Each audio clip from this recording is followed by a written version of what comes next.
नमस्कार, आप सभी का बहुत बहुत स्वागत है एक बार फिर से एसएसजी गुरुकुल के इस ऑफिशियल यूट्यूब चैनल पर, जहां पर खबर मिलती है आपको सबसे पहले और सबसे तेज। तो यूपी ट्रिपल एससी आयोग में चल रही चर्चाओं को लेकर हम लोग यहाँ पे थोड़ी सी बातचीत करेंगे। आने वाली भर्तियों को लेकर बातचीत करेंगे, उसको फटाफट से आप लोग सुन लीजिए।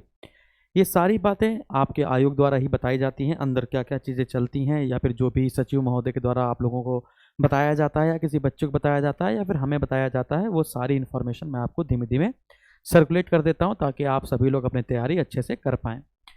अब जब जब आयोग का निर्णय बदलता है तो फिर बदले हुए निर्णय को भी मैं आपको बता देता हूँ।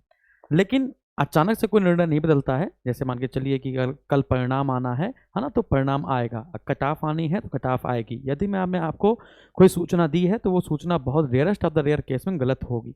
ठीक है, तो यहाँ पर हम लोग किस किस की बात करेंगे वो समझ लीजिए। सबसे पहली बात, जूनियर असिस्टेंट वाले जो विद्यार्थी हैं उनके लिए खुशखबरी है कि उनके लिए एकेडमिक हटा दिया जाएगा। तो जूनियर असिस्टेंट यानी कनिष्ठ सहायक के जो विद्यार्थी हैं उनके लिए खुशखबरी ये हो गई है, तो उनको अब एकेडमिक में परेशानी नहीं होनी चाहिए। तो एकेडमिक हटाने की बात चल रही है और उसको लगभग हटा भी दिया जाएगा।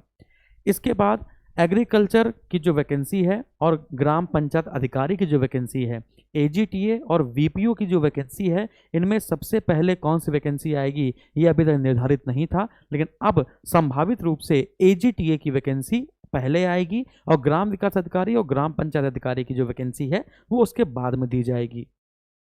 लेखपाल की जो नई भर्ती है, आयोग ने कहा कि अभी तक जब तक लेखपाल का परिणाम नहीं जारी किया जा सकता, क्योंकि होली के बाद उन्होंने कहा था कि होली के बाद हम लोग 4000 से ज़्यादा वैकेंसी अनाउंस करने वाले हैं लेखपाल की, लेकिन कोर्ट केस खत्म हो जाता तो ठीक है। लेकिन अभी कोर्ट केस खत्म नहीं हो रहा, वो बार बार बेंच टू बेंच चलता चला जा रहा है। तो डिसाइड ये किया गया है कि जैसे ही कोर्ट केस ये समाप्त हो जाएंगे तो परिणाम घोषित होने के 15 दिन भीतर ही हम लेखपाल की नई वैकेंसी जो है वो जारी कर देंगे। तो अभी हम लोग वैकेंसी जारी नहीं कर रहे हैं जब तक लेखपाल में कोर्ट केस चल रहा है।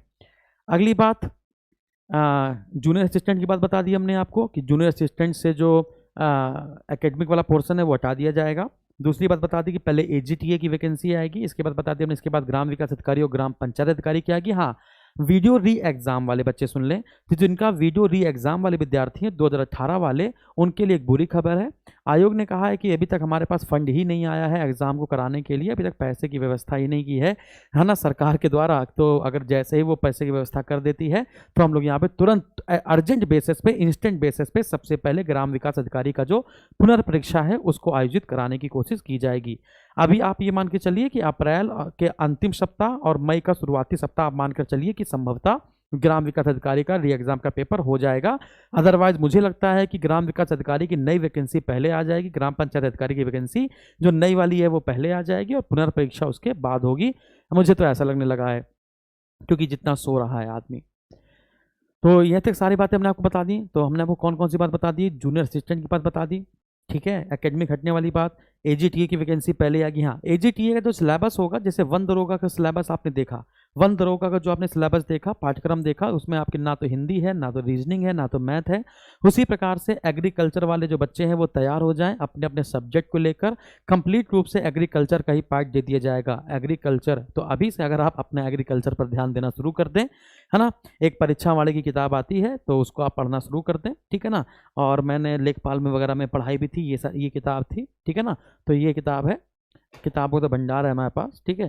तो ये सब किताबें हैं, तो आप एग्रीकल्चर अभी से पढ़ना शुरू कर दें और परीक्षा वाले की एग्रीकल्चर अच्छी है जहाँ तक, ठीक है, इसको पढ़ना शुरू कर दें। उसमें होने वाले जो रोग हैं और बहुत सारी जो थ्रेसर वगैरह जो चीज़ें होती हैं वो सब आप पढ़ना शुरू कर दें। तो एग्रीकल्चर वालों के लिए मैंने बता दिया कि आपको एग्रीकल्चर का सिलेबस बिल्कुल अलग से मिलेगा। वन दरोगा का जैसे आपने सरप्राइज दिया वैसे एग्रीकल्चर में भी सरप्राइज आपको मिलने वाला है। ग्राम विकास अधिकारी और ग्राम पंचायत अधिकारी का सिलेबस सेम रहेगा, वही 50-50 क्वेश्चन, 50-50 क्वेश्चन आपके सेम रहेंगे। अर्जेंट बेसिस में आगे चेंज किया जाएगा तो मैं आपको सूचित कर दूंगा। तो इतनी सारी बातें जो हुई हैं, इतनी सारी बातें जो इन्फॉर्मेशन मिली है वो सब मैं आपको बता दी। हाँ, सबसे बड़ी सूचना कि वन दरोगा वाले विद्यार्थी, जो वन दरोगा वाले विद्यार्थी हैं जो 701 पदों के लिए एलिजिबल नहीं हो पाए, वो परेशान नहीं होंगे। पेट 2022 में, है ना, वन दरोगा की बची हुई वैकेंसी आएंगी। अब कितनी वैकेंसी आएंगी वो एक बार मैं शासन आदेश देख लूंगा और आपको वन दरोगा की आने वाली भर्ती के बारे में बता दूंगा। सिलेबस यही रहेगा, जो आप सिलेबस चेंज होने वाला नहीं है। तो कितनी है शासन आदेश देखकर मैं आपको बता दूंगा। इसके बाद हाँ, लगभग 5,000 के आसपास, 5,000 के आसपास आपकी एक नई वैकेंसी आ रही है, वो सफाई कर्मी की है ना। और उसका भी पेट के थ्रू ही लिया जाएगा, वो 30 गुना उसमें बुलाया जाएगा, है ना। और उसमें फिजिकल होगा सिर्फ, ज़्यादा नहीं है कुछ। तो एक छोटा सा पेपर आयोजित होना चाहिए था, इसलिए शायद आयोजित होगा कि नहीं वो अभी जब जानकारी मिल जाएगी तो बता दूंगा। तो 5,000 वैकेंसी और है ना, वो सफाई कर्मी की आने वाली है, पेट 2022 के थ्रू ही शायद भेज दी जाएगी। और कुछ, तो इतने दिन में इतनी इन्फॉर्मेशन मैं जुटा पाया हूँ और इतनी इन्फॉर्मेशन मैंने आपको फटाफट से दे दी है। यदि आपको लगता हो कि सर मेहनत करते हैं, हम लोग के लिए चीज़ें करते हैं, तो आप चैनल को ज़रूर शेयर कर दिया करें, लोगों को कह दिया करें, है ना। और क्लास में एंजॉय तो आप करते ही हैं, है ना।